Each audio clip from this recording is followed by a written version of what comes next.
This is the new Kindle Paperwhite 2018, and it has been Kindle's bestseller for many reasons.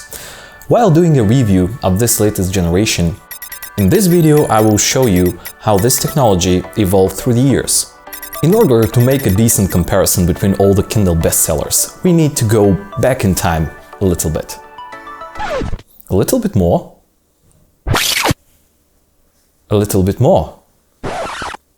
Can we do this once again?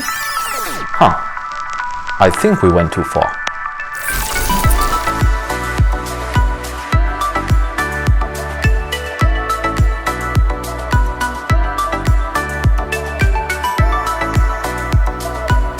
This is the third generation of Kindle ebook readers. It is considered to be one of the best sellers for year 2010 and made a breakthrough of the Kindle devices. It still has the physical keyboard, the physical buttons, 6-inch display with a resolution of 800 by 600 pixels. And when I mentioned about the first bestsellers, let's share a few words about the first Kindle ever released back in November 19, 2007. Developed by Amazon's subsidiary Lab 126, this device based on e-ink technology has changed the world.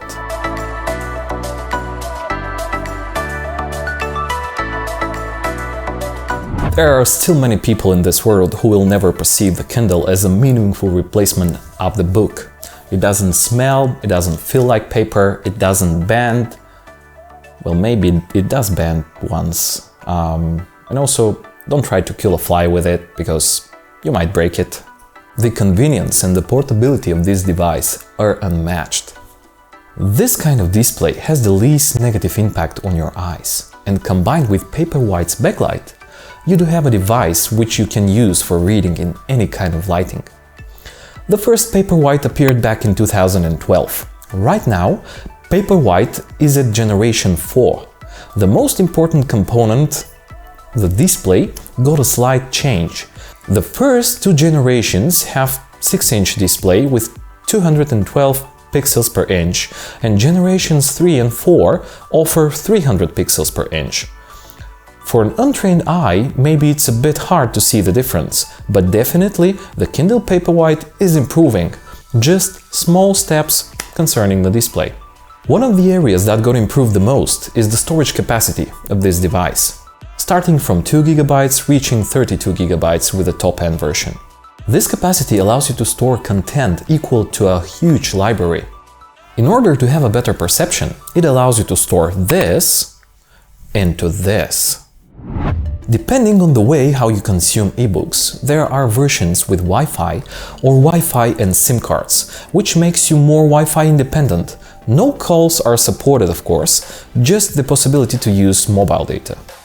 Because of the improvement in the CPU compartment, Amazon has boosted the software experience as well.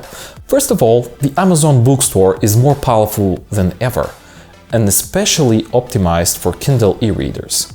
Purchasing a book takes literally seconds, and this is perhaps the easiest way to order books online for most of the English-speaking countries. If the language you speak doesn't belong to the world's largest markets, there is a good chance that your preferred books are not available, and in this case you might have to manually download them from a different source. And yes, Kindle, and including the Paperwhite edition, doesn't force you to download books from Amazon. You may manually download and copy any book that is converted and supported by the Kindle device. There are some popular formats that Kindle doesn't support, like the EPUB. This is quite a bummer, as EPUB is a very popular format and it's being supported by some other e-readers. Luckily, there are plenty of ways to convert EPUB into something that your Kindle will recognize. Easiest way is with the open source software called Calibre. Once you have the book ready and converted, simply connect your Kindle using a USB cable, manually copy the file, and it will appear in your library on top of all the books that you have.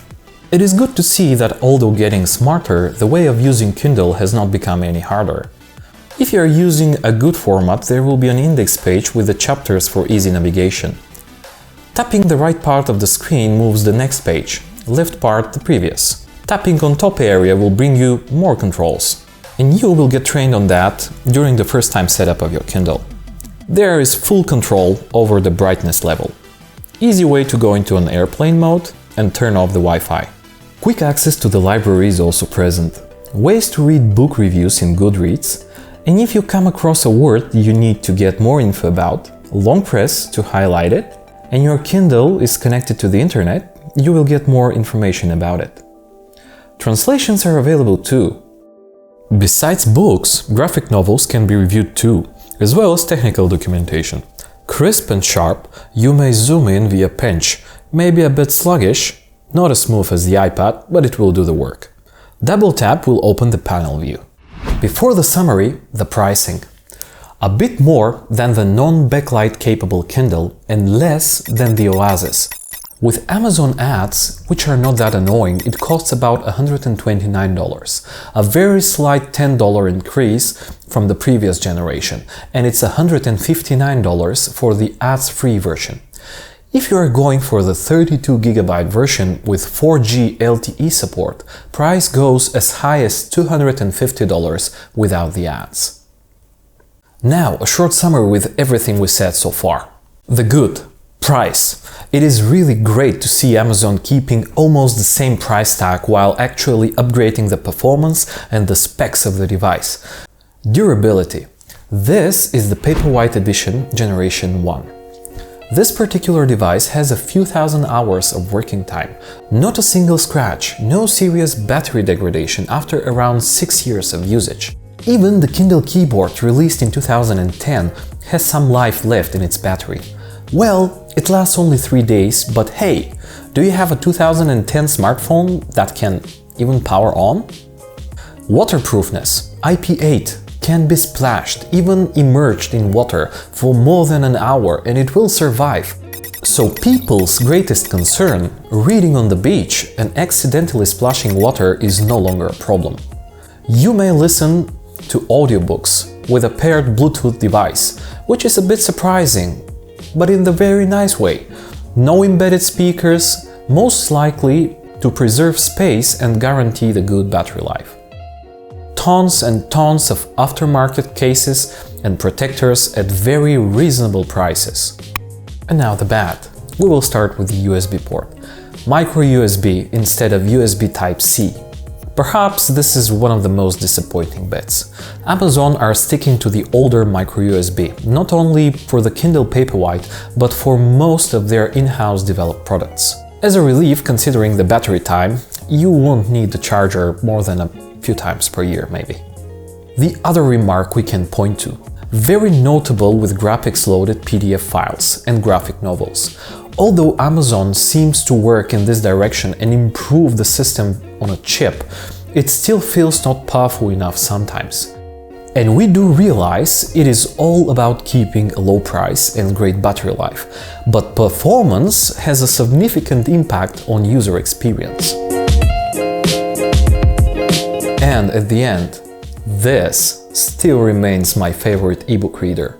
See you next time!